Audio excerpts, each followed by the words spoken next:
All right, so what's going on? My name is Tavon, if you don't know, and this is Holy Trinity.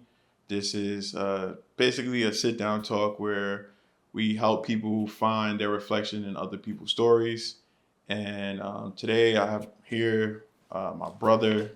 We've been rocking for 20 plus years, and I'm just happy that we're able to finally sit down and talk. This is been long overdue. I think we've been trying to do this since I don't know since we were like kids. You know what I'm Yeah. saying? So if you guys remember like Uvu or I think there was another one that we had some little can, bro. We were trying to do this, but now that we got the space and we can make this happen. Um, and yeah, so we have B, uh, Brian, B Jack, Captain Jack, the list goes on, and he's here with us today. So, um, how you feeling today, by the way? Feeling great, man. Feeling great. Mm-hmm. Here. Right. Another day above is another day. It's a blessing. So Right. I'm Right. great. Right. Right. I'm great. What you been up to? Let's talk about that. What you been up to? What's new? What you been Man, up to? fresh off marriage. Congrats, Thank congrats. you, thank you, man. Fresh off marriage, stepping into a new chapter in my life, man. Been running around doing some summer league stuff, coaching wise. And just relaxing, bro. You know what I Mm-hmm. mean? Just trying to find ways to just relax, man, and just use the summer as my downtime Mm-hmm. to recalibrate and realistically get back into it Mm-hmm. with with everything, man. Because I know in the winter, the fall and winter, summer to spring is really like it's like a constant wave of like packed schedule and things of that nature. So Mm-hmm. yeah, man, I just use the summertime really as my downtime and just relax and Felt really that. just let Felt my that. hair down, bro. Felt that. Yeah, Felt yeah. that. What is your Holy Trinity? Like, what are your pillars that you have that that you deal with on a day to day that you just can't live without?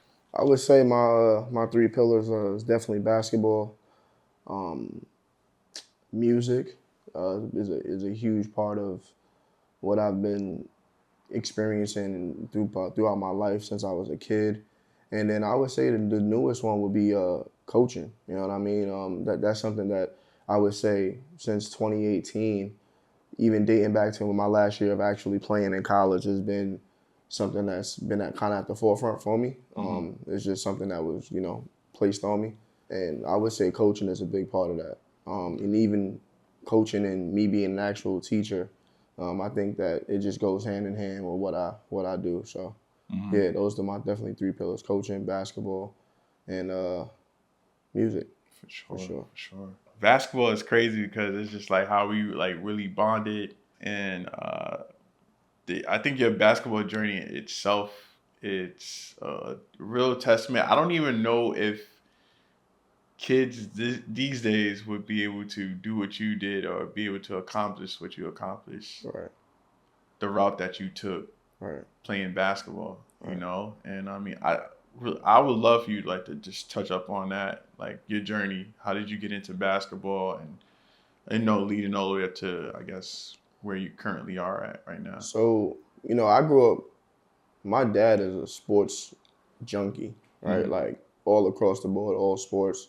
So I mean, growing up, my brother and I, and my brother and I, my dad, we were always involved in some sort of like sport, some way, shape, or form. But basketball always took the cake. It was obviously number one in our Mm-hmm. household. And I took more of a liking to it. My brother took more of a, older brother took more of a liking to football. But basketball is where it was like the main thing for me. I remember just always playing, being a part of camps, just taking a real liking to it, but lacking necessary confidence. Like I knew I could play, and I knew I can do certain things, and I knew I was talented. I knew I was good, but I did lack a lot of confidence in certain areas. So I think that single handedly probably took a few opportunities for me early on because I just didn't feel confident enough to do it. Mm-hmm. And it just made my path a little bit harder. But I think that was more of the blessing in it, right? Like I needed to go through that and navigate through it myself before I can, you know, have my career pan out the way it needed to pan out, right? Mm-hmm. I remember going to tryouts to try out for Vars as a freshman and being in the making the final cuts, whatever, but not making it and just feeling crushed. And I didn't even want to go through the whole JV route. Like I completely skipped the JV route. That was like my own, like, I guess you could say insecurity in itself, right? And I think with me navigating through that by myself, kind of was just like, maybe if I had, when my parents had split at that point, so maybe if I had someone in my ear telling me, yo, bro, just go play JV, like it's not that big of a deal, it's not the end of the world, that would have probably changed my trajectory a little bit. Mm-hmm. I definitely just, once that happened, I kind of just was like, had like a vendetta against like my school, my coach, Mm-hmm. you know what I'm saying? And kind of carried that with me for like 4 to 5 years after that, right? Mm-hmm. And when I mean that, I mean like I took everything personal, like gym. Mm-hmm. when the gym teacher used to roll the balls, that I took everything personal as far as like, going at everybody, making sure everybody knew that I was the best, but I just wasn't on the team. I didn't have that team stamp. Even going at it with the players and the team, like it was no secret. Everybody knew, but I just think I had the wrong mentality attacking it. It actually, that same mentality is what allowed me to eventually have the success that I had, but I was just channeling it in the wrong ways at the time, especially throughout high school. And yeah, so that's kind of where, the early years of, my basketball journey led me. Once we graduated, we went into full court press in the sense of just trying to find ways to get into college. That was always the focus and how we could do it, not knowing that without having no real high school like backing or high school basketball experience, that it would be that much harder. But I think in those times it was a lot easier for you to navigate through those cracks than it is today. So yeah, we went on a whole full court press, bro, and just being anywhere and everywhere we could, playing against any and everybody, whether that was going to college open runs, flying to Chicago, going to showcases in Chicago, any showcase in the city that we were at, you know what I'm saying? We just did anything in our power to put ourselves in position to just be seen. And ultimately that ended up, working out in my favor. But through that process, like I said, I was able to form really who I was in that process. I always knew I was an underdog. I always knew that, I would get looked over. But as opposed to kind of like falling victim to it, I kind of just use it as like who I am, you know what I'm saying, on a day-to-day basis, right? Yeah. Like I use that throughout life and throughout anything that I do. You know what I mean? Because I'm not the shiny toy, so to speak. I might get passed over 3-4 times, but once you finally land on me, it's all right, cool. Let's rock. You know what I'm saying? Like this is what I should have done. And I don't really hold that against people. You know what I'm saying? For the longest, I did hold it against people, but it just makes my story that much more better. Yeah. I think you touched up on some things I guess I want to like spin back on, and I think like the confidence aspect and like the insecurity aspect. Like how did basketball help shape that for you? You think about the neighborhoods that we grew up in. You know what I mean? Like that alone will build your character. You know what I'm saying? It's either sink or swim. You know what I mean? And you just have countless. We grew up in an era where nobody really would lie to you, right? So if you were whack, you were whack, and you had to go figure it out. If you couldn't play with the big boys, you couldn't play with the big boys, and you had to literally work. You had no other choice but to work on your game and get better or quit. You know what I'm saying? Like it was either one of those two things, and we weren't no quitters, right? Like I wasn't a quitter. So I think just navigating through that just allowed me to it just formed something different in me. Obviously something has to click, right? But I think once I started doing showcases and things of that nature, I think once we flew to Chicago, that was big for my confidence. Yeah. Just how we were able to go, to a whole nother state and be amongst some real talent and really hold our own there. Honestly, I think we probably had one of the better teams at that camp, you know what I'm saying? And we got some really good feedback from it, you know what I'm saying? And just hearing that at those times, like seeing those write-ups of who I was, you know what I mean? Like really allowed me to step into my own little, all right, yo, this is really obtainable for you. You know what I'm saying? Like I needed to go through those fires though, you know what I'm saying? Yeah. And for every good one, right? There were a few bad ones as well, right? For Where sure. we were just looked over constantly in the midst of 100 kids being there and things of that nature. So we never stopped. You know what I'm saying? My only consistent quality is that I just didn't quit. I just kept on going with it, right? Something would shake. You know what I mean? And Yeah. I do remember a conversation, with my dad that I had with him, before I ended up at Cobleskill, was that he was like, yo, you don't have that much time, bro. So, what I mean? You're going to have to start figuring out how you really want to attack this. And I think that just added a little bit more fuel to what I was already feeling, Of especially course. when Yeah. you are in the position that we were in with no real, like nobody backing us. We were almost like our own agents. We were representing ourselves, right? So It's a fact. It's a fact. we didn't know how to, navigate through that, right? Yeah. There was no coaches speaking for me. There was nobody who was of importance in the community, in the basketball world that could vouch for me to put me in place to do what I needed to do. It was all of my word and all of my communication myself, right? And I think just going through that process, you naturally just get confident in it, For right? Because sure. the more no's you get, the more, you just become numb to it, and the Yeah. more it just becomes like it doesn't really define you. It just more so becomes a part of the story. You know what I'm Yeah. saying? So, Yeah. yeah, that Chicago trip really put me in a whole nother level as far as confidence is concerned. Yeah, I think it's funny because when we were out there, they had us. So they had us like on a B court, maybe Yeah, C court, and they just started seeing who we were, like how we were hooping. They were like, "All right, we gotta bump you up." yeah, Like the talent changed for us, and they yeah, realized where we were supposed to be at, yeah, and then we end up showing out even more on yeah. that court too. So that was pretty big. But I want to talk about. I want to take it back a little further to like one of our first tournaments that we played together was in that church league, and I think that right there really solidified us like as like who we were going to be as hoopers. Our Yeah, personality hooping wise, like right.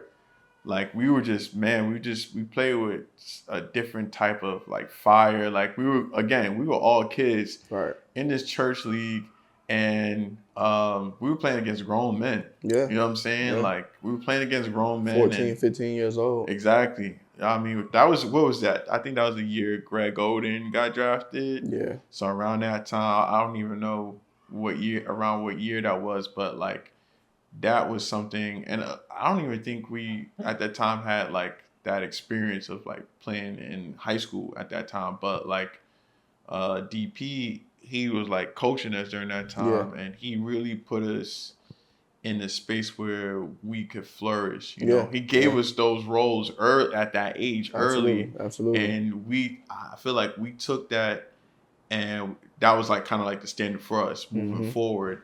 Any tournament that we played in, any showcase that we played in, it was just like, yo, this is the standard that DP had us at. So it's either this or it's going to be even Right. higher. Right. So I felt like that was something really big, and I have that picture somewhere. But I look Mm-hmm. anytime I come across it, I just think about like, damn, like we were really just like coming together as the hooping thing. It's like just thinking about like I don't know, I was defensive person, and then I started coming around to an offensive game, playing with you. So I'm Yeah. just like, damn, I'm like, And yeah, and to piggyback off that, man, shout out DP. Like he definitely was, the guy who we did have access to, yeah, yeah, right? yeah. But he also was still playing himself, right? Facts, So facts. we just had to kind of watch everything that he was doing, and Mm-hmm. obviously when he like labeled us and gave us our stamps, right? That did stick with us, and it kind of formed who we were, and it Mm-hmm. was a big part of like our maturation process Yeah, through it all.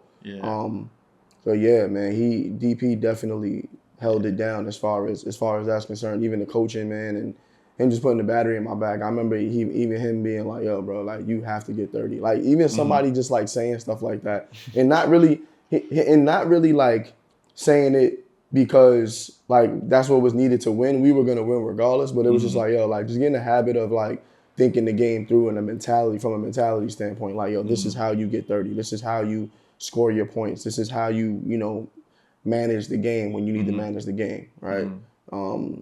And this is like a whole younger athletic me, man. Before I just became 3 and D, man. But he was that for sure, man, for Yeah, sure. nah, I think that's dope. That and it's I think it's very I can't think of the word right now, but like he installed that in you. He installed that will, and it gave you that like this is where I see you at. Like Yeah, if he's telling you, yo, score 30, you right. know what I'm saying? 30 is hard in Yeah, an official game. yeah, Like when and then when you at a college level, it's a different level, like right, because the right. scouts and all this stuff. But like someone telling you to go score 30 and that's what they expect of you, that's Yeah, the standard now. You yeah. know what I'm saying? So just like, I mean, that's possible. But then also, it wasn't really like him telling you like how to do it. You had to figure out how to Figure out my score own. that. Yeah, Yeah, yeah, exactly. So it was just like we in that joint. The prep is like, yo, you gotta score 30. yeah, You know, like I know Pease was telling me like, yo, I need you to get a double double. You know what I'm saying? yeah, I need you to get yeah. rebounds. I need you to put it up. You know, I need you to play defense, yada yada. Like I was like, all right, cool. I'm gonna make it happen. So like him installing that into us, I thought that was pretty dope. But now I guess I want to like transition into like how is the sport for you now? Is it like a workout? Is it like an expression, like some type of expression? Is it art? Is it therapy? Like how is the game for you now? It's it's funny because it's gotten away from me because I've just transitioned like to coaching, but Mm-hmm. just actually getting back and playing with my guys, Mm-hmm. my college teammates recently, it kind of brought that joy, that fun back to it. Mm-hmm. We was doing it once a week, and we had a lot of fun. You know what I'm saying, doing it. And I've been saying like ever since I've stopped playing, I've been looking for that thrill. And Yeah. I think that is a part of the thrill. I think it is definitely more therapeutic for me now. The Mm-hmm. game is just so much slower to me now Yeah. too, Yeah. right? Like Yeah. I'm not moving nowhere near as fast as I was as when I was playing, Right. right? I think obviously the game started to slow down for me a lot in the middle of my first year at Global Skill, Mm-hmm. and then after that, it became significantly like easier to me. Mm-hmm. But now it's like on a whole nother level, right? Like Right. I'm just not when I'm moving, I'm literally moving at my own pace out there. Right. Right. For two reasons. One, because I'm just smarter, and two, because I can't even move how I want to move anymore. Yeah. But I'm definitely not rushed, and I understand it more. You know what I Mm-hmm. mean? Like I'm Mm-hmm. seeing things ahead of time where it needs to be. And also, too, you just see within the people that you play against, right? Like Mm-hmm. you could tell that they where they're capped at as Right. far as Right. their IQ and the way we just manage the game, the way I just manage the game, the way I just let the game come to me now. Mm-hmm. Yeah, man, it's a lot better for me now. So definitely more therapeutic than Mm-hmm. anything.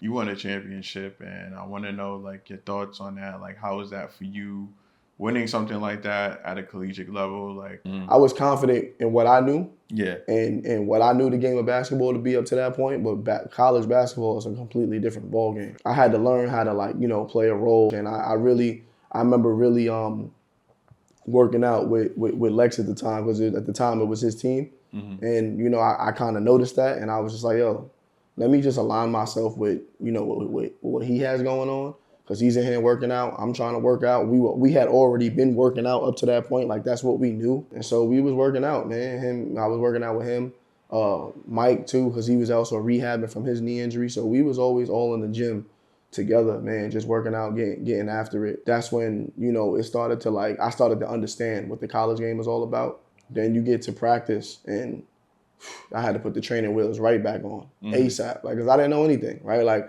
everything that I knew, it was wrong, right? And I just had to relearn how to do everything, and that's really what it's all about, Right. right? No matter what level you coming from, you come from another JUCO to college, you coming, in my case, you just come into play, just what I'm saying, off of your word, essentially. Yeah. When you coming out of high school, right? High school to college is a completely different level. So I was literally on a level of, let's say, like an incoming freshman, because that's just where I was basketball wise. I was talented, but that's where I was basketball wise, and the training wheels came right back on, bro. I had to learn how to play defense, right? I had to learn how to communicate when I play. I had to learn when to take my shots, when not to take my shots. For sure. Yeah. Right? And then also, too, with that, I'm not the guy, right? It's not my team. So I have to come in here and figure out how I can play my role. Right. Right? Like, I always joke and laugh with the guys, like, I was 3 and D before it became like a thing. right? Once I mastered what I mastered, right? But it took me a few months, right? Right. There was times I'll even go like the first 6 games of my college career. It was a roller coaster ride because, and then you factor in the practices before that. So like we start practice October 15th all the way until I would say maybe about the Thanksgiving break. It was a roller coaster ride for me. Plenty of days I'm going back in the room. I'm like, damn, like I don't. Not to say I'm not. And it was the first time in a long time where I had to really question myself if I was really cut for it because of I was going through so much like in my own head, right? And I was finally there.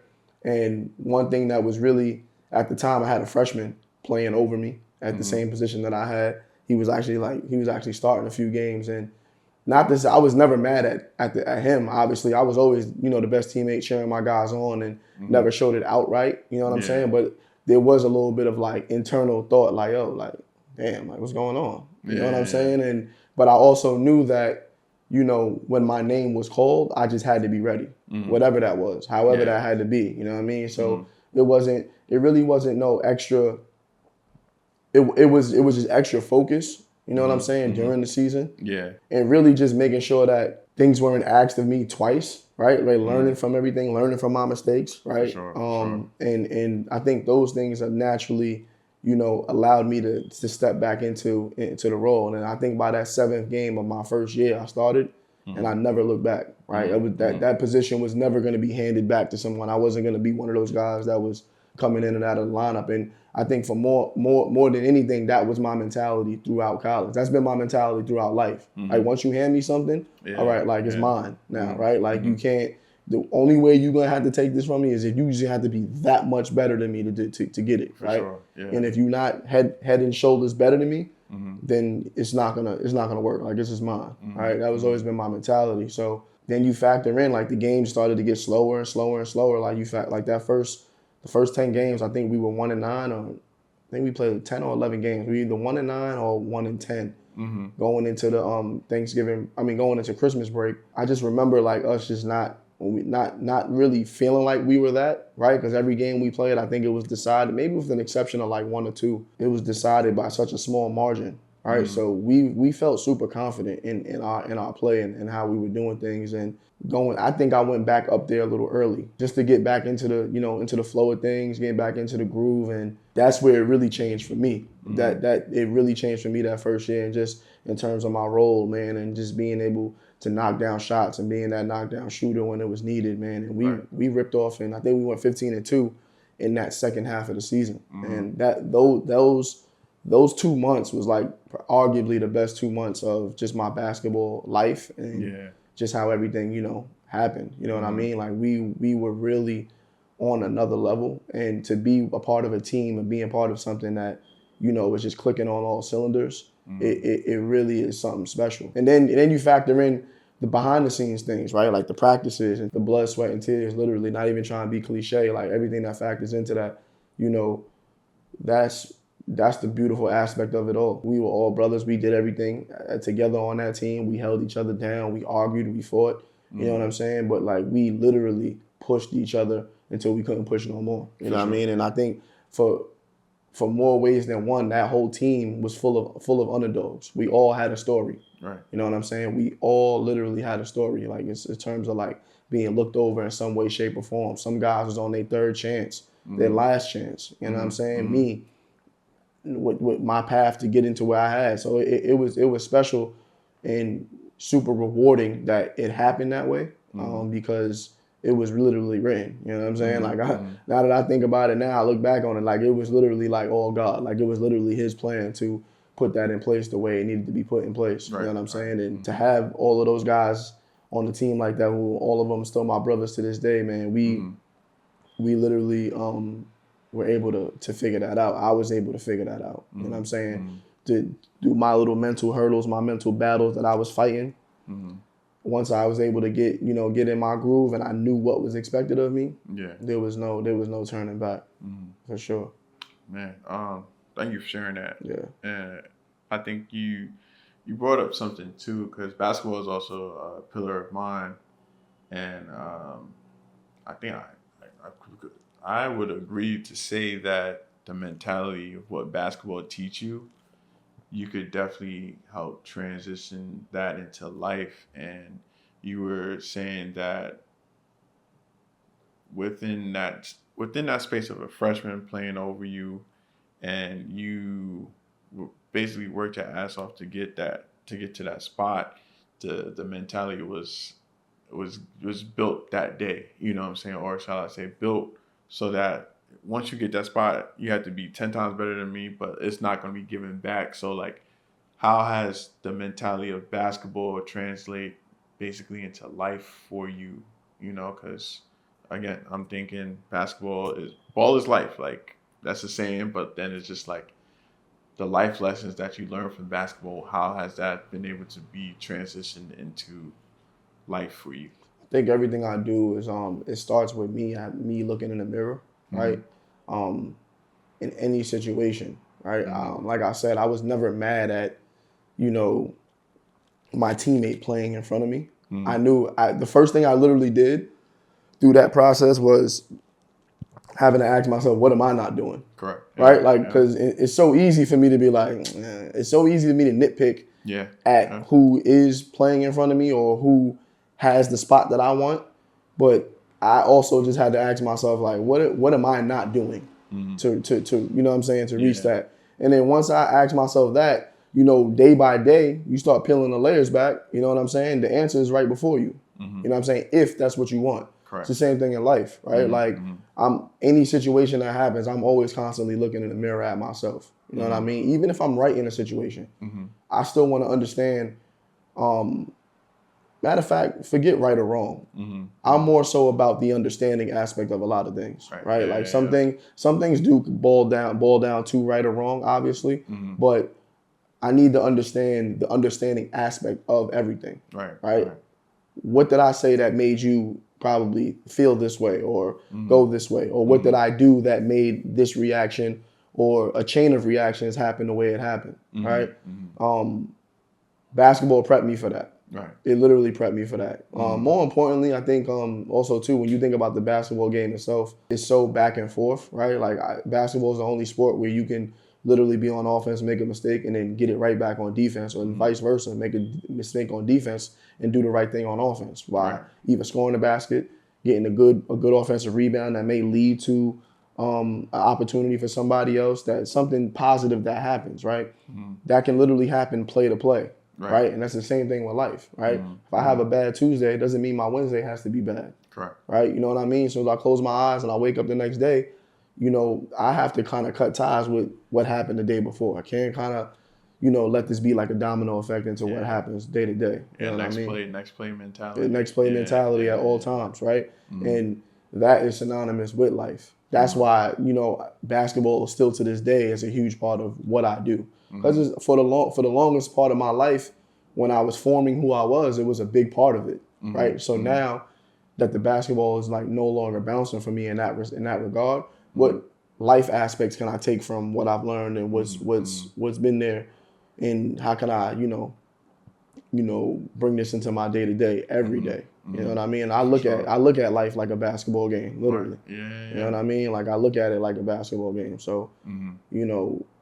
we just have to figure out how to dominate, or how to dominate the first quarter or the Mm-hmm. first 5 minutes of a game and things of Yeah. that nature. Yeah. And when I break it down like that, it makes sense to me. It may not make sense to everybody else, but Mm-hmm. it makes sense to me in that regard because everything changes and it changes fast. So Mm-hmm. we have to be able to adjust and be able to understand that. For sure. You just said something that could help transition into like the next thing, which is coaching. Looking at life as a basketball game, like how is that now for you? As now you're on the sidelines coaching. How is that transition for yourself, and what are some things that you gained from it, and what are you enjoying? How do you keep the competitive edge? I don't like losing. Mm-hmm. I can handle losing. Yeah. Right. I know how to win. I know how to lose. Mm-hmm. Right. But I'm super competitive. You know Mm-hmm. what I mean? And I always want like my players that I coach to just have like that never quit mentality, right? Because I think in previous questions that that I answered with you, I think one thing I said that was constant was like how I never quit, right? And my coaching philosophy is the same exact way, right? Like you never quit in the game. You know what I mean? Chances are there's you like your chances at the end of it all when the clock strikes zero. So I try to just use my underdog mentality, my story, not to define my players and how they play and how I coach, but it definitely impacts my style of coaching. Matter of fact, it's 100% of my style of coaching, like the way I came into the game and the way my career panned out. I understand the kids, right? In more ways than one. Even today, where the kids are a little bit different and they're exposed to a lot more than we were when we were when we were in our journey. But I do understand them way more than they think. So I try to save them from themselves. I do understand that they're younger and they're gonna be who they are at the end of the day. Their journey is their journey. Just parting that knowledge, man, and trying to always be that positive light and positive influence on them at all times, man. And also just keeping it strictly ball, bro. Like this is what it's about. And also too, I just pride myself on not lying to none of these kids. You know what I'm saying? Like I think to restore that feeling back into hoops and back into that coaching scene is there needs to be like real conversations that are had the same way conversations were had with us growing up. You know what I'm saying? Even if it was a little irrational at times, right? We respected it and we understood that. For sure. You know what I mean? So just trying to restore the feeling, man, and just be where my feet are at, with this whole coaching journey. Inspire, bro. Which is my why. You know what I'm saying? To inspire, man, and just letting the chips fall where they may. I'm still, relatively, young in my coaching journey. So, it's still a learning process for me, but those are my pillars when it comes to coaching, as far as just like, that underdog mentality that never quit. You know what I'm saying? Just always, giving 100% max effort in anything that you do. You know what I'm saying? And that's one thing you get from me when you're asked of me to coach. You know what I'm saying? Like those are three things I hang my hat on. Okay. So like being a coach now and also, being a player, how is that so much easier? Well, how does that help with like building a relationship with players from like maybe the starting five to also to someone who's coming off the bench or maybe not even seeing that much floor time? Like how does that?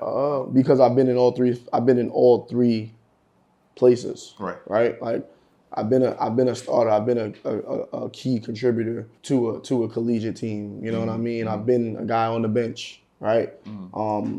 I've been everything. I've been maybe not the guy, but maybe a guy that has to be, be a role player and things of that nature. So in different pockets, I have experience with being in those different areas. And I think that just my authenticity, right? Just allows me to, share that with the players. You know what I mean? I'm always gonna, pride myself on my authenticity because that's all I really have to, hang my hat on at the end of the day. And more importantly, like I really been there. You know what I'm saying? I really been there. I really seen these things, and any little bit of knowledge that I can part, to the kids, to the players nowadays, man, I'll give it to them. You know what I mean? Because it's what's needed. You know what I'm saying? Like not really stroking of the ego and things of that nature. Not really playing around with the politics, but just giving the kids exactly what it is that they need. Nothing more, nothing less. Yeah. So what's a one, if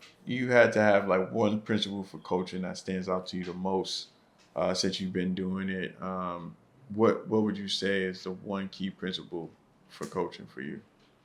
By the way, how long have you been coaching? I don't even think. I know you said you're pretty young in your career, but like how long? Yeah, so coaching? 2019.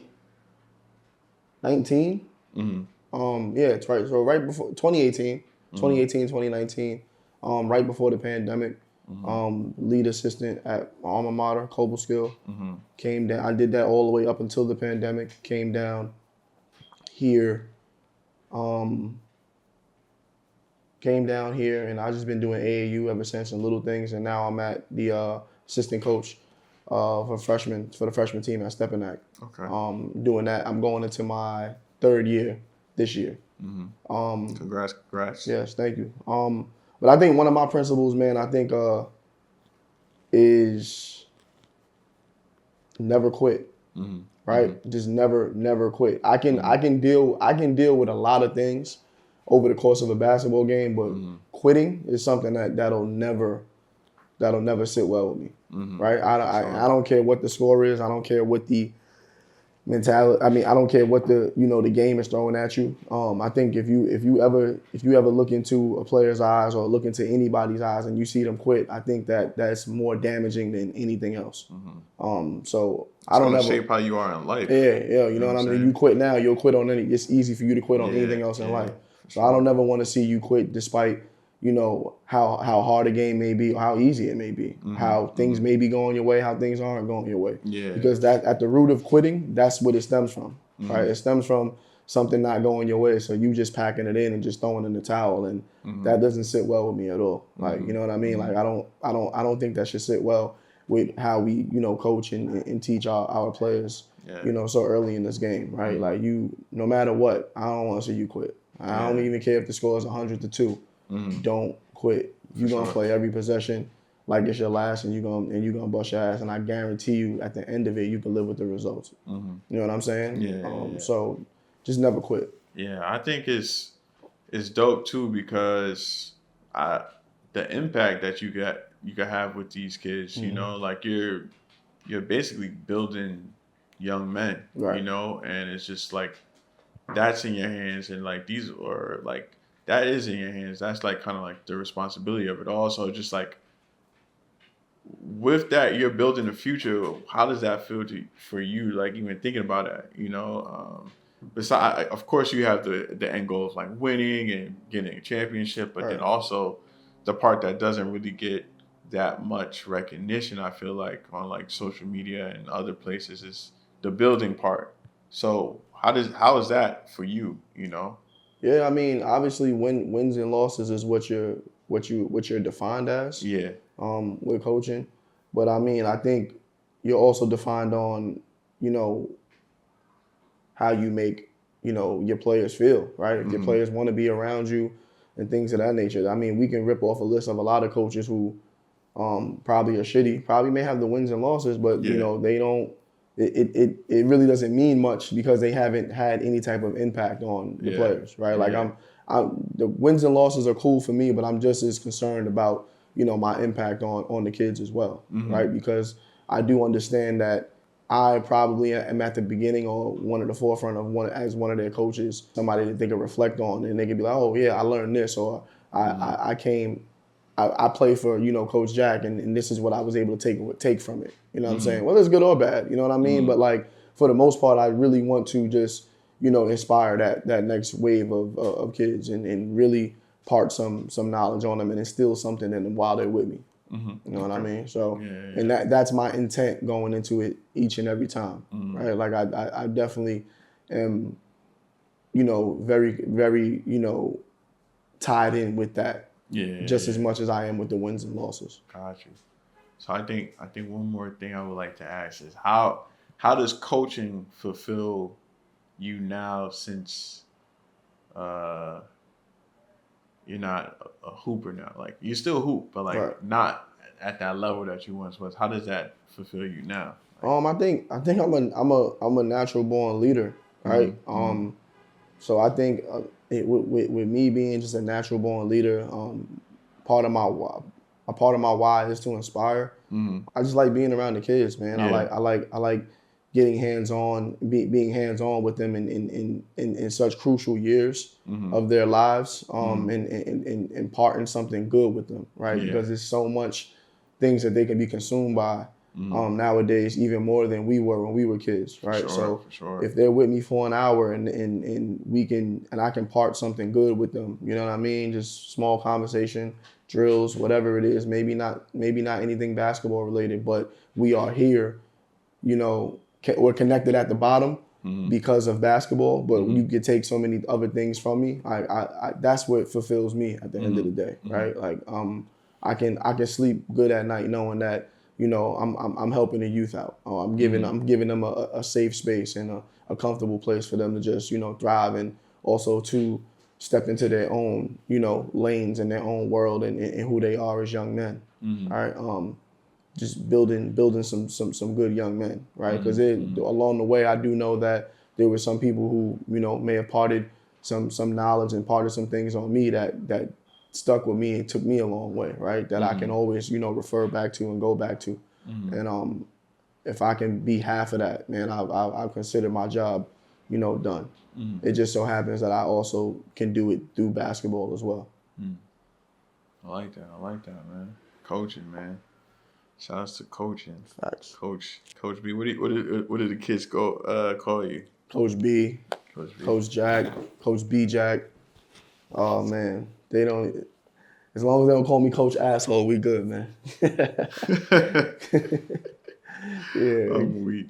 When did music first like enter your life? Like when did it start becoming impactful to you? Young, man. I remember the Remember the Time video, the Michael Jackson. Where Yeah, I think Magic Johnson was in that video. Yeah. And Facts. it was the pyramids and all of that.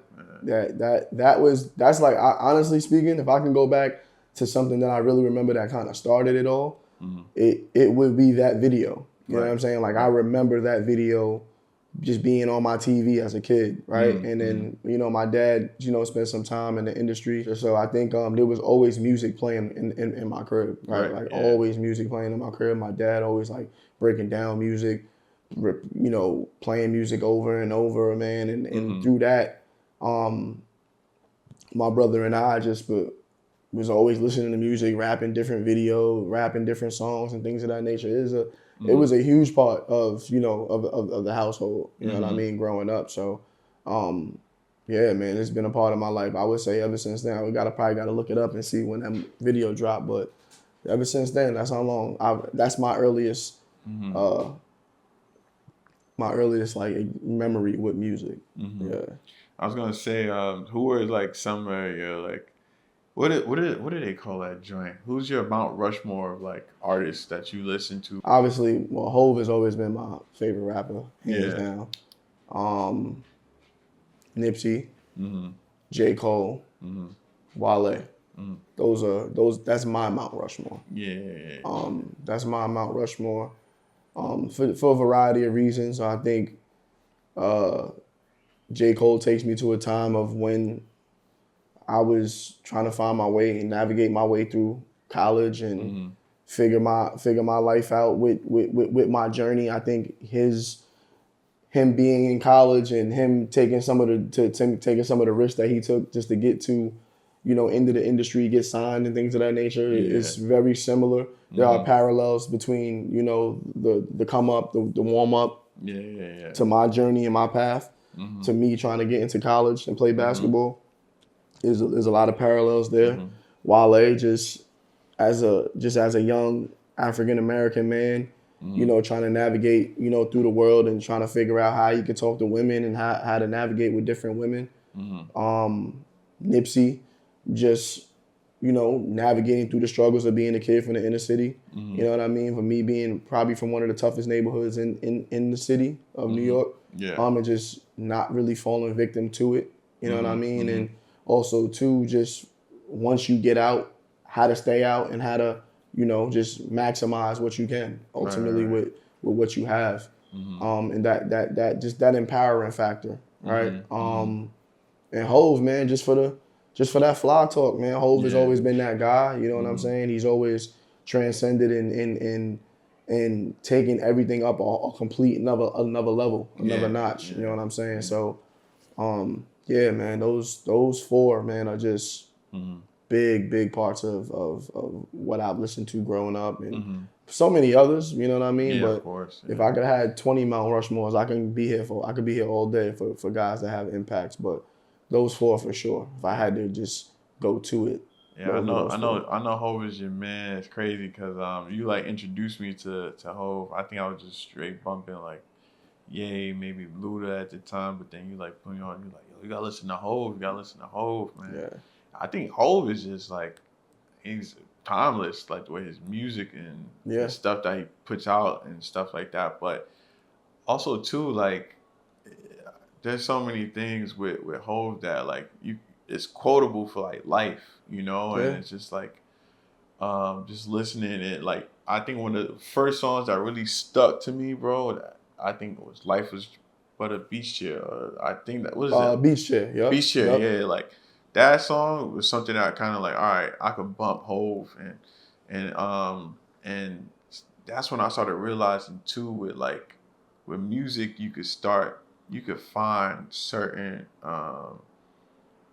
life mantras or just like certain quotes that like damn, like if we could sit on this a little bit, Mm-hmm. you could learn something from it. And Right. I think Right. we used to do that a lot when we Yeah. were younger. Yeah. Like we would be like, I think there was a whole song. I think it's called Nickels and Dimes. I'm like, yo, B, what do you think about this joint right here? Or I might even send you. You might send me some joint, and then I'll send you something too. But it was just like we would go back and forth for like the J Cole songs, Yep. the Wale songs. Like Wale, man, like when you talking about like talking to women, it's just like man, like he experienced so much in the fact that he was able to be so vulnerable with us. Yeah. Yeah. And I don't think people really appreciate that. You know Yeah. what I'm saying? Because Yeah. like he was giving us a breakdown. Like if you think about like Sabotage, like Yep. song is fire. Yeah. Like thinking about it and then actually living it, Yeah. and you're like, damn, now I understand what Wale was talking about. You Because I know? mean, honestly, too, with music, realize what people don't realize is that so many times. Obviously, there's a ton of rappers out here that talk about things that I've never experienced and I don't live. Yeah. But for somebody, he's talking to them. He's talking to that kid, or he's talking to that person. Mm-hmm. And those four people have spoken to me in different pockets For of my sure. life, Yeah. right? Like I like just for Wale, right? You say Sabotage. Mm-hmm. I just think about a lot of his songs where or Diary, right? Mm-hmm. I think about Diary where he's stepping into his own as far as like his confidence as a man, and he's talking to women a little different, and his message is a lot different because he's 10 steps ahead because of everything that he's had to go through. Right. Like I would say after my junior year in college is when I really learned how to navigate and talk with with women and things of that nature. But music was a big part of that though. Right. Yes, like indeed. I've gotten better and I was able to sharpen my mind with the music that I was listening to and things of that nature. And Wale was a big part of that. For you know sure. what I mean? I think with Jay-Z, I've always been a Jay-Z fan, but when he dropped the Black album, that was in December. I'll never forget it. My mom at the time, she was like working mad jobs, right? So she was like never really home, in and out. And she bought me the Black album for Christmas as like one of my gifts, right? It was one of the Christmases where, it wasn't like the big Christmas with all of the gifts and things, but I do remember, like, to this day, I'll tell anybody, like, that was my favorite gift that I've ever gotten because when I unwrapped it, I put it right into my little, I guess, whatever we CD. had back in the day, CD thing CD, back in the day. Yeah. Little stereo that I had. And, bro, I remember just laying in my bed, light off, bro, just playing that music, playing that album from front to back, just listening to it, right? And I'm a kid. I had to be maybe in like junior high school at the time, right? Like, and that's when like I'm like, yo, like music is dope. You know what I'm saying? And like again, this is me just saying like, yo, that was the greatest Christmas gift that I've ever gotten, right? Like, and it's a CD, right? You know what I'm saying? Like that's just the impact of what music has on us. And I think one of his first tracks, December 4th, where he was speaking to his family dynamic. It was kind of similar to mine at the time, right? Or similar to things that I had seen. So that really caught me, and I'm just like, oh, like, damn, I'm not the only one, right? Exactly, like, and when you hear things like that, and like you said, you hear your favorite artists, and you hear these artists being vulnerable, which is all of their music. At the end of the day, they're being super vulnerable on a lot of their tracks and telling their story. You don't understand how it's pouring into so many different people. For sure. You know what I'm saying? That's listening to it. That's really taking a listen to it. So that's why music has always been a big part of what I have going on in those four in particular. What are some? I gotta take it back when we used to be like giving out each other bars and stuff. Like, what is a bar or some bars that I guess that you take with you on a day to day, like that offhand. Like if you want to give somebody a gem off a song, like what song would it? What bar would it be? What song could it be? Like if you had to give one like to somebody. I think a lot of the times we listen to our artists and we just go back and watch them evolve, and more importantly, just continue to play through their music. It allows us to update our reference points because if we're constantly refining the way some of our artists Yeah. are within their music, we'll just naturally update our own. You know what I mean? That our reference points, that is.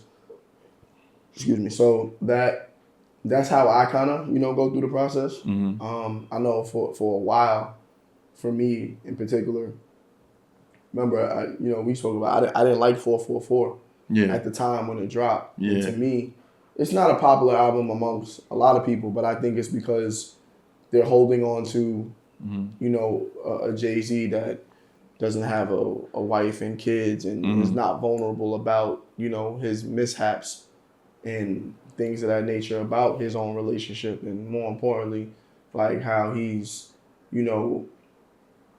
became this huge business mind, and how he's educating you within some things that he's saying within the music, right? Some people ain't prepared to hear that because they're not at that space in their life. Correct. So of course they're gonna be like, yeah, this album's kind of whack. I'm not really digging it. For me, over time, the more I kept listening to it, I'm like, nah, this is remarkable, like right, because he's growing with time, and he's making it sound cool too.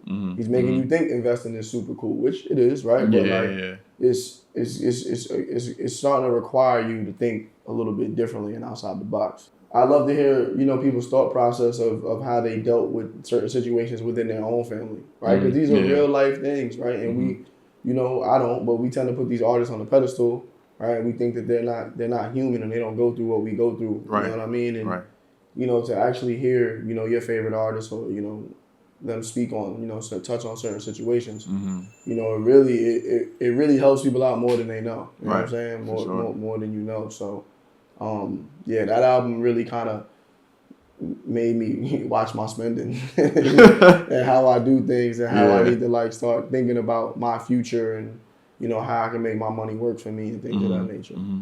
I think that even goes into legacy. Yep. That song is even fire in itself, but it's like, again, it's just like preparing for a family, and and it's just like when you get to that spot and you hear that song, now it's going to hit 10 times harder when you in that mode, so that's the one thing that I can say that music has done for me and for us. But music's definitely helped build out. That's another thing that made us bond even more.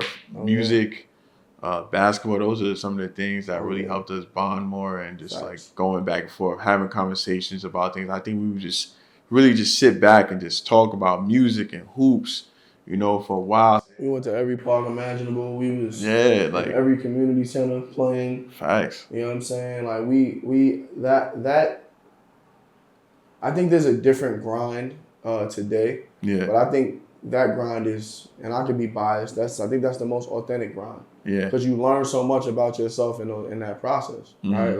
Like you said, like just Pelham Bay was like a thing every Saturday, Sunday. Facts. You know what I mean? Like before there was any of this other stuff going out, you know what I'm saying, parties and things of that nature. Like now, I think that's what kind of consumes these kids today. Yeah. And don't get it twisted, there was still some of that when we were, hooping and stuff, but hooping came first. For sure. You know what I mean? Hooping came first, and I think again, that's why once we got to college, we were literally just enjoying the fruits of our labor. For sure. You know what I'm saying? Because we went so hard, and that's also too why college was, I realized once I got there, like that was the pinnacle for me. Like there was no trying to potentially try to play semi-pro or anything. I didn't really entertain that too tough because I felt like I did everything that I needed to do within the college game. That's why I was even able to take somewhat of a hiatus with not hooping like that anymore, because I was content and cool with what I did, in college. Like that was like my NBA essentially. Yeah. And I put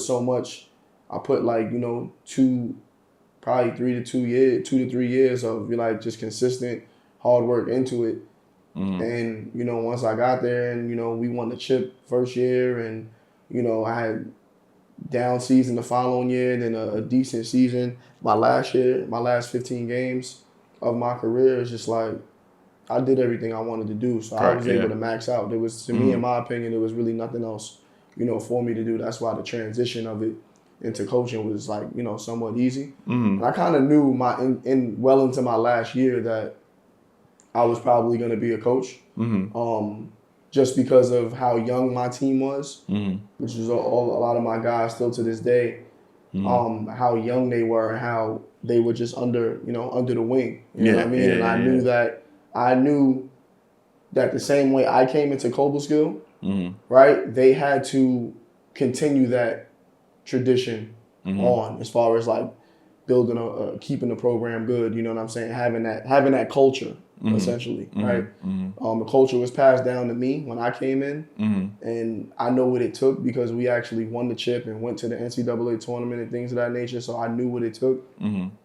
So I spent my whole last year basically being the big brother and making sure that the most selfless thing I think I could have done in my career. I could have been super selfish and made it all about me and made it all about my stats and, took every shot and took food out of other players' mouths and things of that nature. But I was so concerned about, their next 4 years themselves, right? Sure, and how they're going to build this out and how I knew I had a role that was just placed on me that, however I go about this, that's what their experience will be with this moving forward. Right. So if I'm not good to them, when they have guys coming in here, they'll have animosity and they won't be good to them. But I welcome them. You know what I'm saying? I had them all under the wing. Yeah. They used to come over to my crib, you know what I'm saying? We chill, play video games, laugh, you know what I'm saying, have fun. They were always with me 24/7. I'm talking about like 7 freshmen, maybe sophomores that was just transferring, and I always had them under my wing because they needed to understand like what it's about. You know what I mean? Like, and if you're gonna do it right. Yeah, for you know what I mean? And funny enough, my same guys that I left, I came back to coach them when they were juniors and seniors. And we had probably the 2 best years aside from chip year, the best years in Cobleskill, and then 4-year history since they turned into a 4-year, like the program history, like their record and stuff like that. The success was built, based on that. So, shout out to those guys, man. And I understood what my role was. And I don't really fault guys who don't want to take on that responsibility, but that's just what it is, bro. I'm a natural born leader. You know what I'm saying? Yeah. Natural born leader ain't no getting scared or nothing like that. You know what I mean? Like, you just step into that and that's what's called on. Gotcha. You know what I'm saying? Whether you like it or not. You just know that at the forefront of everything, it starts and ends with you. So you got to make sure that you front line everything and stand on it, whatever that may be. Yeah. So let me ask you, how does coaching, basketball, and music, how do those balance each other in your life? I'm able to detach from it in a serious way. Because I do know that, coaching, obviously it can be stressful at times, and basketball can be stressful at times. But I'm able to detach from it and just watch it from a fan's perspective. You know what I mean? And be a fan and continue to be a student of it, which allows me to just, like, in a therapeutic way, just chill. Yeah. Right? I watch basketball games on mute. Right? I got music playing in the background and I'm just sitting there watching the game. Right? And that just allows me to just kind of, watch the adjustments that coaches are making, right? Watching how players are reacting to certain things, right? And I'm not influenced by commentators and what they have going on and what they're saying. Right. Mainly college basketball. I can't really. NBA is iffy. I'll watch Knicks games and maybe some players. Yeah. Mainly college basketball. Like, I love college basketball. For sure. You know what I'm saying? Like, I'll watch Wagner versus Fordham before I'll sit there and watch the Lakers versus the Mavericks. Yeah. You know what I mean? Like, and I'll be just locked in on that because to me, I think college basketball is the highest brand of basketball that you can get. You know what I'm saying? It may be changing a little bit now because of the NIL and things of that nature, but there's still a certain level of, like, that feel to it.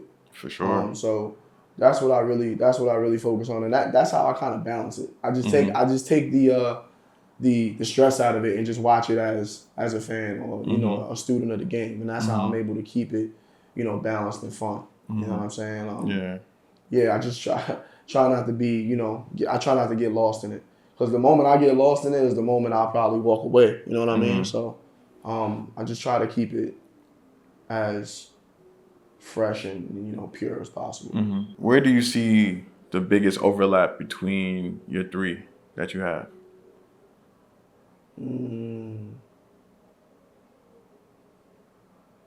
I would say coaching and basketball. And the reason why I say that is because I have to constantly remind myself and take myself out of B-Jack the player or B-Jack the coach, right? Like the way I would process things as a player may be a little different than a player that I'm coaching. And I realize that there needs to be more coach than there is player. Right. And I have to kind of find that balance and how to navigate through that. They do overlap because, at times you do want to explain things I have to learn how to explain things from a place of where you know where to be, where I know where to be because I played the game versus just a coaching kind of like message, if that makes sense. Got to take myself out of it. Right. I got to completely take B-Jack the player out of it and just really focus on the coach. Right? Because nobody wants to hear, oh, when I was hooping, this is how I did it. This is how you got to attack it. You got to attack it like this because of this. Right? Like, in fact, I don't even really talk about my playing days much. Unless players ask me, are we joking around and stuff like that. But I try not to even lead with that. You know what I mean? Because I'm in a completely different seat now. You know what I'm saying? So I want to make sure that, it doesn't overlap. And maybe it overlaps unconsciously. Well, this is why I say I chose those two together, because maybe it overlaps unconsciously and I kind of have to like remind myself to not do it. But yeah, just trying to find ways to make sure that, the coach is the coach and the former player is the former player. Okay. You know what Okay. I mean? Okay. If you had to let go of one pillar, which one would it be and why? Or which one would be the hardest to let go and why? I would say the coach. No. If I had to let go of one, it would probably be the player. Because I know I put so much into my 3.5 years at Kobe. And that grind to me was second to none. Unmatched. You know what I mean? It was an unmatched grind. Yeah. So if someone told me like, yo, you gotta wipe one of these from out of the three, it would be very hard for me to wipe that one.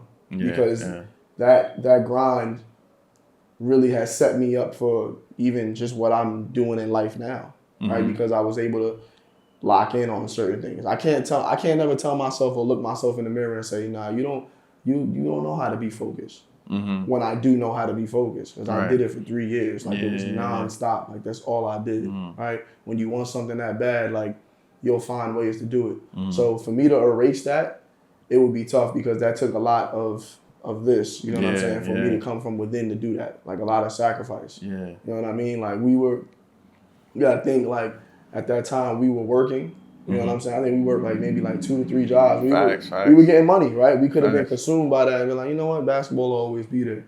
You know what I'm saying? But we literally sacrificed that and was like, nah, we actually want to be like kids and go to college and do things and really experience this. Facts. You know what I'm saying? And through that process, like, relationships went separate ways, things that we had to juggle and navigate through. You know what I'm saying? So the path of sometimes chasing what you want to chase, it can get real lonely. And because of you want everybody to understand and be on point with what it is that you're chasing, but some people just don't understand, and then that's where you at a crossroads. Do you continue to go do it because you want to be a people pleaser, or do you want to please yourself? Which one you at? And Facts. I think I chose pleasing myself, and I think I can live with those results. You know what I'm saying? That's a bar right there. You know what I mean? I could live with those results today. Yeah. Because I know I did everything in my power to do it the right way. And nobody can be mad at me, just like I can't be mad at someone for chasing something that they believe in. You know what I mean? Sure. And that was like a big chunk. Yeah. Think about it. Like how many years were you like hooping? Like not even like not even just say like just the college aspect, but like how long were you hooping? How long did basketball consume you? About 6 years of my life, Yeah, right? yeah, Like going hard, right? yeah, Because yeah. you factor in you factor in the 3 years before getting to Coble-Skill, then the 3.5 that I was at Coble-Skill, Mm-hmm. right? That's 3.5 years where it's just strictly basketball. Yeah, yeah. Like workouts, everything, tournaments, anything that we played, we had work Yeah, and it conflicted. I just wasn't going to work. exactly. You know what I'm saying? Exactly. Like I just wasn't going to work. I'm gonna go Mm-hmm. hoop, right? Like there's a decision that has to be made, right? And that's why I understand what a lot of kids are like, yo, yeah, but I gotta work, man, and I gotta do this, and I understand that because nobody understands it more than me. At that time we were taking care of ourselves, Yeah, right? exactly. Like Yeah. not to say that we didn't have parents that wouldn't help us out, but we were grown, right? Like we were young adults. Yeah. You know what I mean? So I understand when kids say, I gotta work, but it's just like, yeah, you're gonna be at a crossroads. What do you really want to do? Yeah. And if you really want to do something, it's gonna take a certain level of sacrifice, and within that sacrifice, you're gonna have to deal with it. But I guarantee you'll be okay with the results as long as you maximize what you have in front of you. For sure. Yeah. That's what I did, and I don't think twice about it. But if I had to wipe one away, it would be super hard to wipe that because that's what my existence is based on today, and how I work, and how I maneuver, and just how I adjust, and grind for things still to this day. Yeah, I think that was like growing up. I think that was so dope that we had each other in that time because it was just like, all right, we about to dub work to go hoop, like, because we know what the end goal was, like, and it's so amazing to see that we had that insight. You know what I'm saying? Just like, nah, we want this. We want to get to that next level. Like, at the time, I know I played high school, but it's just like, I played this. I played here. But we was in tournaments like, yo, we could do this for real. Like, going to that next level. And then just being able to find that within ourselves, but then also build that relationship with each other. And just like, yo, we out. Like, there was times when we came home from school, and we up at 5 in the morning going to downtown and just working out. Riding our bikes, riverbank. Exactly. Damn, that was another one. Like going there, like getting workouts in. Like we were like, yo, we're going to be seen. A coach is going to see us. You know what I'm saying? And even if we have to bust our ass to get to where we need to get there, bro, it's going to happen. You know, and it's just. Again, like that was so like that. Those moments, those years that we took to like get to basically our collegiate career, bro, it was just like fun, bro. I remember us going out to CSI. Exactly. I remember us we hopped right on that Staten Island ferry, went out to CSI, hopped on the bus, get out there, handle business just for the coach to say, yeah, we like you, but this wasn't against our top guys. And I was like, well, if that's the bottom 6 guys, then I guess I have a spot, right? Exactly. What does that matter? You know what I'm saying? So those are a lot of things that we kind of went through. You know what I'm saying? At the time, that it honestly became laughable at a point. What? Like that's the excuse you're running with? All right, cool. On to the next gym. You know what I'm saying? Facts, Somebody's gonna feel me. You know what I mean? And I think even my path to Coble-Skill, right? Like I was supposed to be there a year before I actually went, right? And that year before, I was literally on something. I was very entitled, you know what I'm saying, how I was approaching coaches and how I was talking to coaches. And I was entitled for good reason. I did have to scale it back in order to get what I wanted, but I was entitled because I know the work that I was putting in behind closed doors. So, like, I wanted you to guarantee me a spot. It's the only way I was going to make my way onto your campus. I don't want to hear that, you have so-and-so, you know what I'm saying? And I didn't want to hear that, right? But I understand it from a coaching standpoint. Like my roster is already solidified. You don't have much of anything to go off of but your word. I really can't bank on that, right? Which I respect, wholeheartedly respect, right? And that's kind of what the message was with Coach Allen. He was like, yeah, I got 2 guys, on the wing. You can come up here, and then you can walk on. And I was like, walk on, like. Why would I do that? You know what I'm saying? Why would I do that? And, I kind of let it fall by the wayside. I knew there was interest, but I kind of let it fall by the wayside because, my ego was too tied into it. And then about that, around February, I sent that email like, hey, how can I get just me revamping my message via email. Hey, how can I be a part of your recruiting process? Changes everything right there, and then boom, it leads to a few emails traded back and forth. He hits me back and goes, hey, I need you to be here this weekend for recruit weekend. Had no idea how I was getting up there, you know what I mean? And didn't know, I mean, getting on there up the bus was easy, but like that wasn't even like a thing at the time. You know what I'm saying? Like I didn't know how I would do that, you know what I mean? And funny enough, that was also too at a crossroads, because that's when Mama passed, right? Like, I've been thinking about so many different things. He was like, yo, go get it. Yeah, you know what I'm saying? And go get it. And then more importantly, my last resort ended up giving me a ride. I called my last resort, like, hey, can I get a ride up to school? And my uncle takes me up there, and then the rest is history. Yeah. But I do think that a part of the reason why it was so smooth was because I took the initiative to actually be there. Like I wasn't gonna not try to find a way to be there. Right. You know what I'm saying? When he asked me to be there, I showed up, and the best ability is availability. You know what I'm saying? I know that for a fact. So for me to show up there, and no other recruits really came up there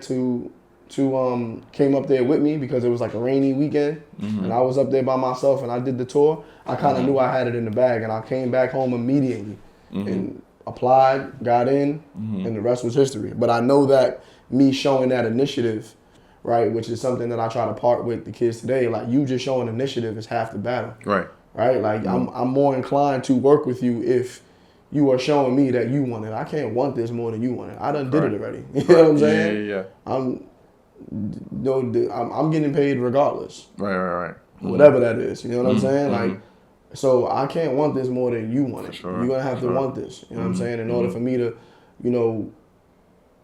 show, or in order for me to take some type of interest in what you got going on. Right? And I know this because I did it. Now, I've been through it, yeah. My message in that regard always stays the same. Like, I'm never going to waver on that. Like, no, this is what you need to do. Because I know this is what it takes in order for you to get, where it is that you want to go. Right. But yeah, man, like that process is, again, it was long-winded, but that would be hard for me to wipe that part of it, because there's just so many layers. Yeah, bro, that was a big chunk of our lives, man. And it's just like, I felt like even during that time, so much character building. You know what I'm saying? So just like, you wipe that out, bro, it would take most of you out. And it's just like, I don't know. Training wheels go back Exactly. on. So just like that, if that's taken away, then it's just like, it's almost like the question, like, who would you be without basketball? You know what I'm saying? Because basketball has exposed you to this way of thinking, this way of just being around certain people, like, and that's why for me basketball is like a major pillar, because basketball has exposed me to so much stuff, bro. Like being like, again, basketball, bro. I met you through basketball, bro. Like, and we built even more. Like, remember we used to have the basketball court in front of the crib and learning, and that's where we started playing. We started hooping, and like got to know you more through basketball, bro. So I'm like, I met my brother through basketball. You know what I'm saying? So it's just like, that's why I'm like, bro, like I cannot not do basketball or not be like associated without it, because it's taught me so much. It exposed me to so much, and it also like helped me structure my life because of the mentality that it gives you, or the structure that it gives you within it. So I'm just like, bro, I need basketball. Not only that, I even spoke on it earlier. Like you said, we met each other, you know what I'm saying, through basketball. When we both went on to our separate, journeys, I met brothers. I now have brothers to this day through basketball. Fact. You got brothers through basketball. You know what I'm saying? Like, we forever bonded and connected through that, which I also think too, that was just a big part of, my process, our process too, because like to that point, like, for 10 years up to that point, all we knew was what Biz and B was doing. Biz and B, and now Biz and B go this way, and we able to like kind of build our own, teams up, essentially, friendships up outside of our own, and it was able to become one, ultimately. So that was a big part of our journey. I think just young black men, you know what I'm saying, trying to navigate through the world and put us in a super good spot You know what I'm saying? Throughout that process. How do these three pillars guide you when life gets tough or just like uncertain for you? For basketball, I think I go anything basketball related, whether it's coaching or just just actual basketball. I always go back to uh, my. We have a documentary that my guy Kamar was recording, Okay. like of our chip weekend. Yeah. Just checking that. Yep, of our chip weekend, Mhm. and that's like my go-to. I go back and watch that a lot because I know I wanted to put me back in a space of what I was thinking and feeling at that time. Right? Like I said, like I alluded to earlier, like 2014, 15, probably one of the best years of my life. Right? And I know the space that I was in when we were like, preparing for that Final Four, semifinal, championship conference game, right? And that brings back the joy in it. Because those were fun times, right? So now I'm down in the dumps or life is a little too much. I kind of lean on that or go back to that video to kind of just like have me like re-lock in. You know what I'm Fire, saying? yeah. On the mission or whatever that is, even if it has nothing to do with basketball, right? Mhm. And music in itself, like music and some video games on mute, bro. Like music is just sometimes I don't even go to a specific album because I don't even have a direction on where I want it to go. I just, let the shuffle, do what it needs to do. You know what I mean? And I go through periods where I'm not listening to music at all. And then there's periods where like, it could be something a student says to me. Like it could be a little word that sparks it and I'm instantly like, oh yeah, I remember Hov said that. Oh yeah, I remember when Kendrick said that. You know what I'm saying? And I get in the car and I go on a whole binge of like For sure. listening to stuff, like right? Or when nowadays when newer artists or new music is dropping, I don't really rush to it. And then once I do find my way to it and it's really fire, that's all I'm listening to for like about 3 weeks, 4 weeks. You know what I mean? Like the Clips, when they went on their run in June, like that's what I listened to the whole summer. I listened to that album the whole summer because it's just super like therapeutic. And it's refreshing to hear good music. Oh man. You know what I mean? Like no matter how many times good music may drop throughout the course of the year, it still never gets old how refreshing it is to hear certain songs or certain bodies of work, right? Yeah, And sure. just to see Malice back and all of that and hearing him, rap is like, yo, like this is fire. You know what I mean? Like it puts you in a different space, right? Now your creative juices get to flowing. You know what I'm saying? You start thinking like, all right, I can attack this way. If you ever got like writer's block with anything that you're doing or, your thought process, like I wrote my vows with music playing. Right? Like, you know what I'm saying? Not nothing specific to the vows, but I just, just what I need to do to just chill. Puts me in that space. You know what I mean? Like, just like some people like to come home and hop in and take a bath, take a bubble bath. That's music is my bubble bath. You know what I'm saying? Like that's just kind of how I like to chill. And I'll play video games with music. You know what I'm saying? I ride in the car. Sometimes I go for a drive at night, just because in my opinion, music sounds better in the car at night. You know what I'm saying? Windows up or windows down, with the music blasting. All of those things. So those three things, ground me.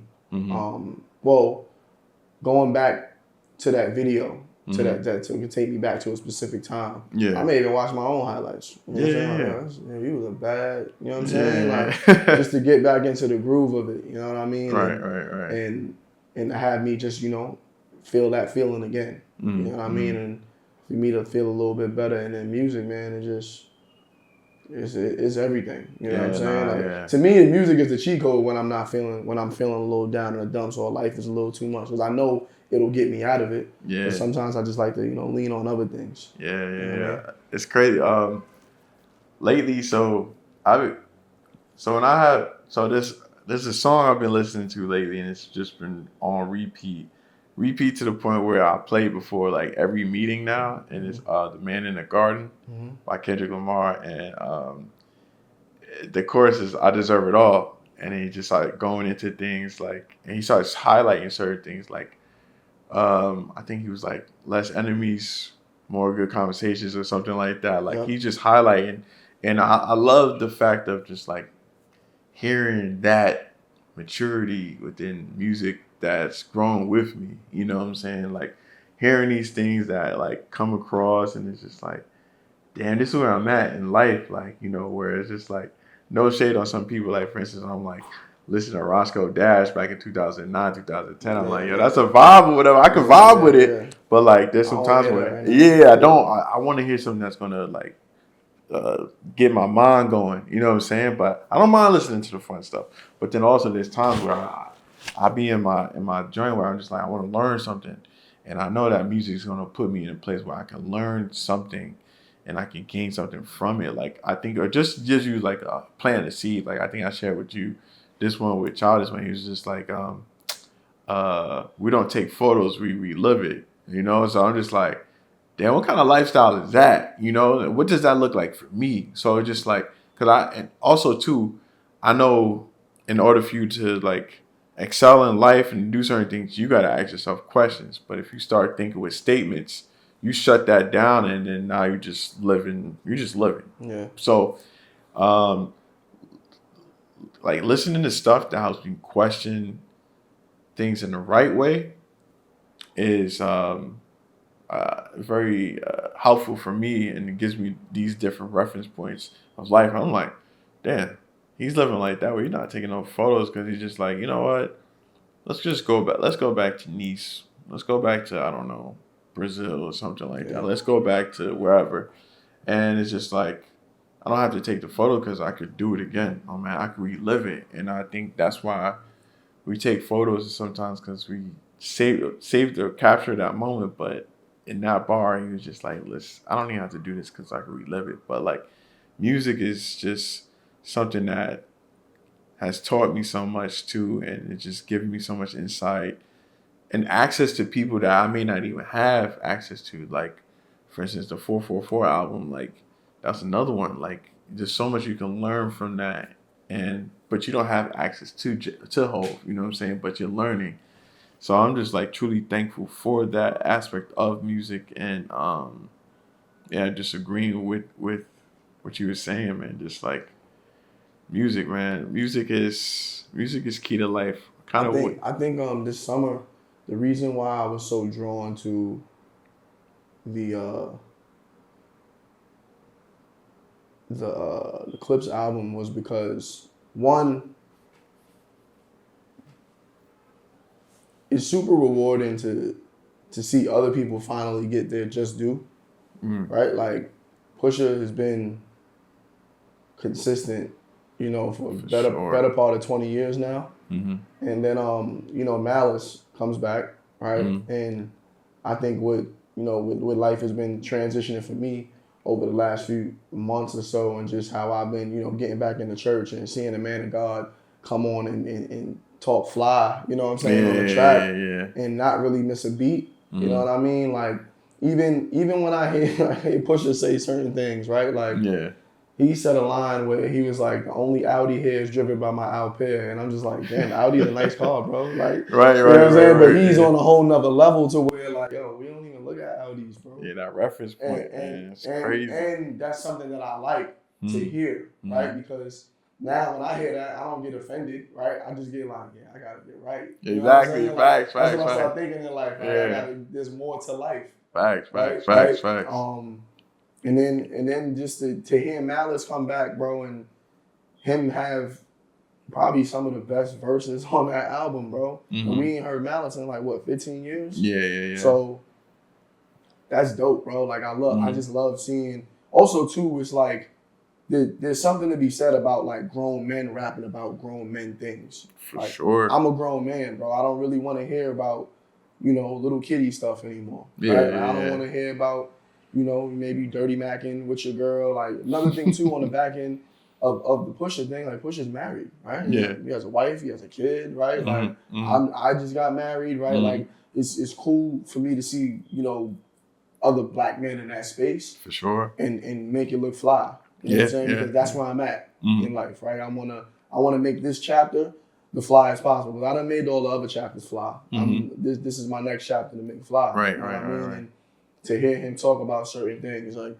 he waking up, he talking about his marble floors are heated and things of that nature. It's like, yo, that's, you know what I mean? Yeah, gotta step it up. It feels a little Gotta get different there. when you're Yeah. stepping on marble heated floors. You know what I'm Yeah. saying? Like, so that's the power of music, right? Right. It's not meant to make us feel bad about anything, right? Mhm. And it's all about perspective and how you look at things. Yeah. And I'm someone who always wants more out of life. And Mhm. when I hear, other people talk fly about fly things, I like, that sounds dope. You know what I'm saying? Like that sounds super dope. You know what I mean? Yeah. So yeah, bro, like that album has really been on spin for me the whole summer. Like I really literally just like slowed down and just put it down. Mhm. But it's still like my go-to whenever I go back to.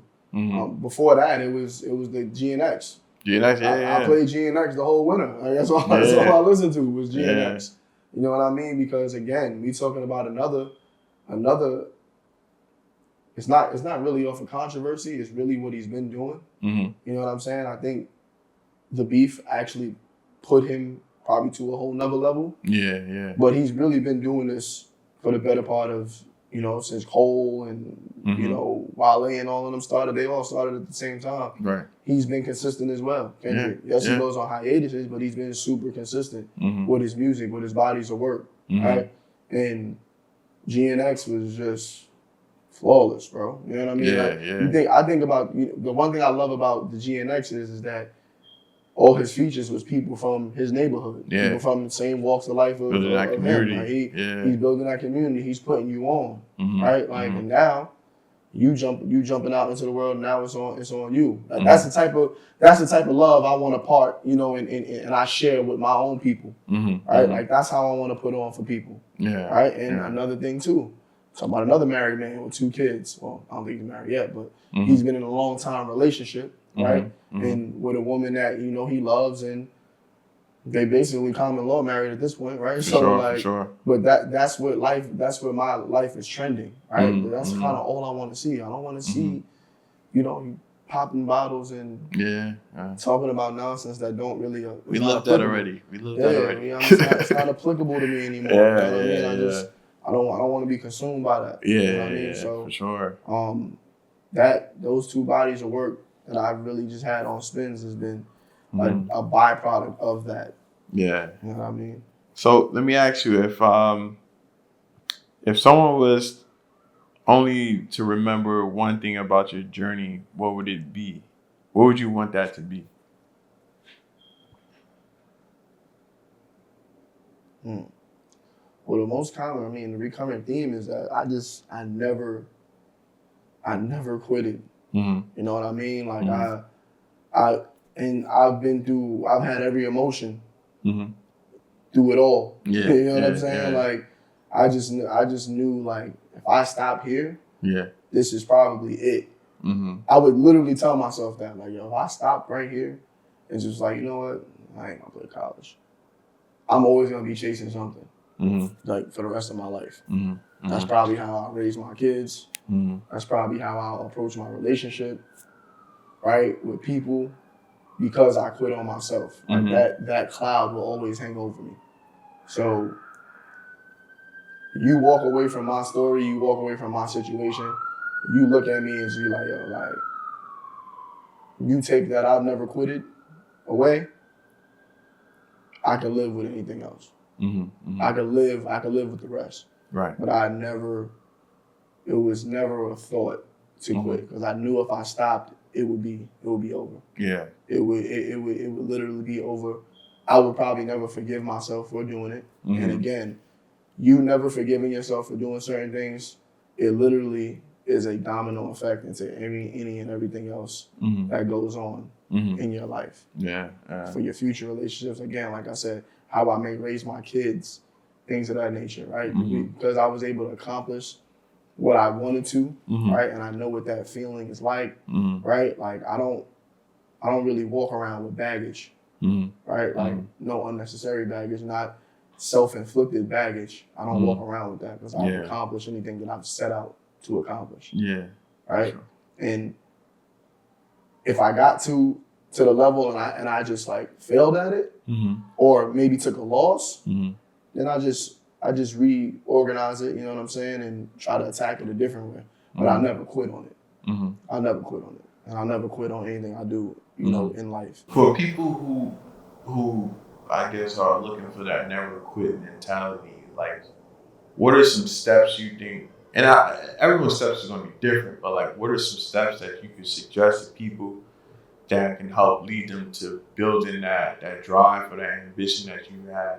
Learn yourself, right? You got to spend a lot of time with yourself to really understand what makes you go versus what doesn't make you go. Yeah.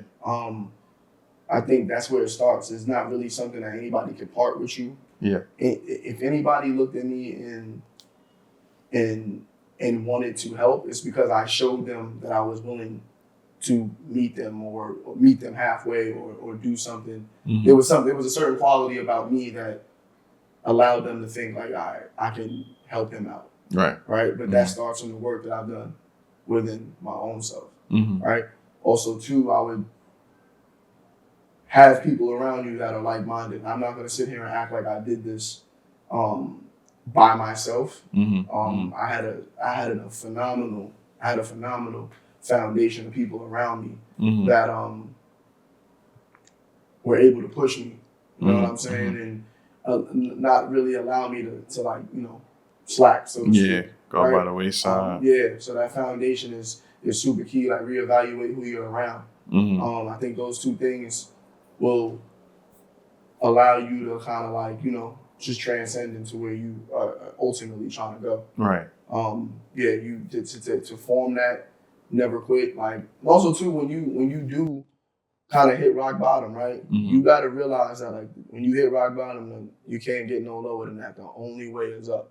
Right? Literally, the only way is up. So you really have to kind of like become numb to certain things and certain beliefs or whatever that is, right? And just make sure you form a team that's, you know, willing to ride with you through and through, right? Because it's impossible to do it alone. Yeah. So you need some good people around you as well to help, you know, mold you into that never quit, never say die kind of mentality. Man, I think you just touched up on something I just was talking about the other day, and it was like about beliefs. And I'm like just thinking about like where we come from, and we're kind of like installed with certain things where it's just like, yo, in order for you to be successful, this is what it looks like. This is how you should be. This is how you should carry yourself. Right. But it's just like, at what moment did you realize these beliefs that we live by or that has been installed in me doesn't fit me anymore, and I need to be moving at this rate, and I need to start doing more discovering of myself? Like, what was that moment for you? You know, I would say once I got up out of the Bronx and I went to Cobblesville and I started being around different people, different people from different walks of life. Yeah. Right. Like, granted, you are down there with a lot of people from the city, so it does feel at home. But a lot of my teammates were from upstate. You know what I'm saying? Had different walks of life. There were a lot of my teammates, their struggles were a little different. I had teammates that were, you know, farmers. They had to be up like 4 a.m. and, you know, do different things. Right. So just hearing their stories and hearing how they've, you know, grown up to in their lifestyle, right? You start to learn, you start to pick up different things, right? And you immediately learn that, like, life as we know it, you know what I'm saying? Some of the things that were like kind of placed upon us is just like, you start to evaluate who is saying it, where it's coming from, right? And then you start to realize that, like, it really doesn't make much sense. Yeah. Right? Like, once you really get out of a certain setting, you're placed elsewhere, you have no choice but to kind of like adapt and learn and become better, right? Like, if you stay a product of your environment in a different environment, you're just going right back to your environment. Yeah. Right? You have to learn to adapt to what's going on. And you know, also just listen a lot. Yeah. Be quiet. Listen. Mm-hmm. Because you're not always right. Your way isn't always the right way. Mm-hmm. And you really have to be super observant. Right? Yeah. Like, yeah. for every 2 words you speak, you gotta listen twice as much as that.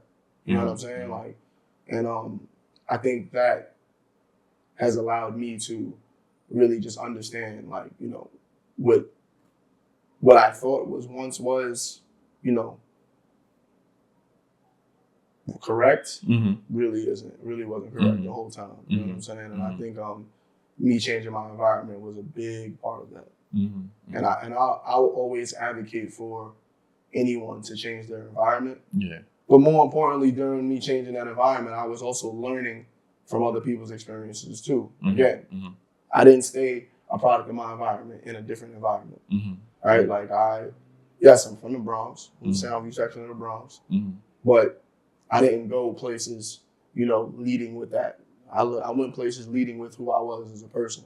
And through that, I was able to just learn different things. And that's a gem right there. Yeah, and kind of just leave. That's dope. Leave what was, you know, what I once thought was. Yeah. And by the time I came back to the Bronx, I was a completely different person. Yeah. It's funny because, like, people from New York always make it known, like, you're from New York, but to lead with yourself first, I think that's very wise. Yeah.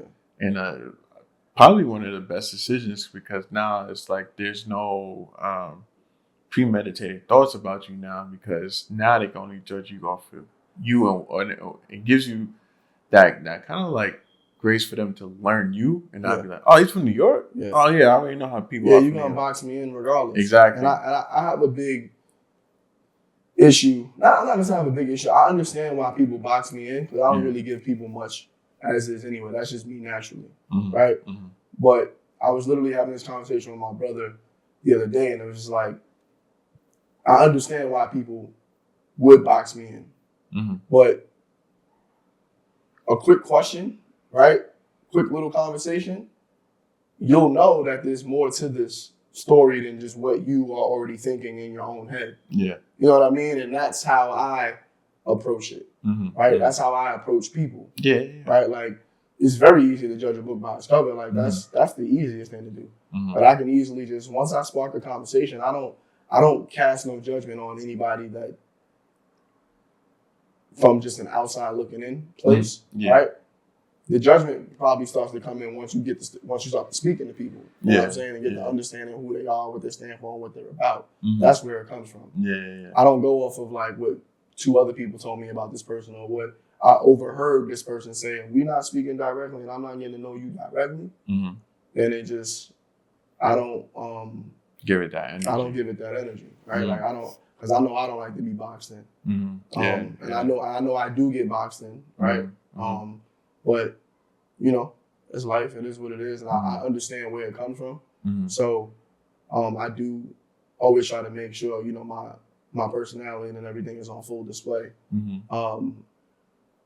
when I have that chance to kind of really, you know, speak up for myself. I think that's dope. I think that's dope that you realize that. You lead with your block, where you from, man. That's who you always going to be. It's going to be so hard to defeat that and avoid that. You know what I mean? Yeah. Like, it was B-Jack from Harlem. Yeah. Like, what? Like, nah, I'm Jack, bro. Like, you know what I'm saying? Like, so you think about it too, that doesn't matter in college. Like, everybody's in a blank, on a blank canvas. Yeah. Sometimes that's good and bad, right? Yeah. You got people that ain't never been away from home, and they go to college and create a whole new identity. Right? And somebody who they're not at all. Facts. But also too, I think it's good to go to college with somewhat of an identity of self. Yeah.